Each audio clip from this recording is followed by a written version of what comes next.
How to choose a niche for your blog in 3 simple steps. Learning how to choose a niche for your blog is one of the most important things you can do to get your blog set up for long-term growth and success. The good news is this can quite often be done in 3 quick and easy steps, as you'll see. Step 1, it's important that you choose a topic that you're interested in. Why? Because you either already know a lot about it, or it should be a topic that you have a strong interest in learning about.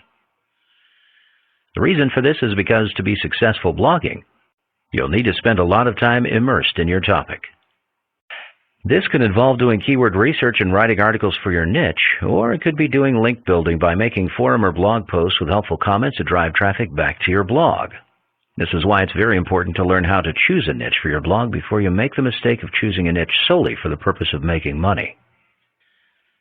Step 2. Next, because we do live in a money-based society, you should do some market and keyword research to make sure that there's a large enough buyer's market with low enough competition. You need this to be profitable for you. Step 3. Look for a way that you can be a unique and valuable contributor to this niche. It's important that you identify what will set you and your blog apart from all the other blogs currently online. This could be something as basic as your commitment to high-quality information or your ability to tell things in an interesting and exciting new way. By starting with these 3 simple steps, you'll be developing a very good understanding of how to choose a niche for your blog.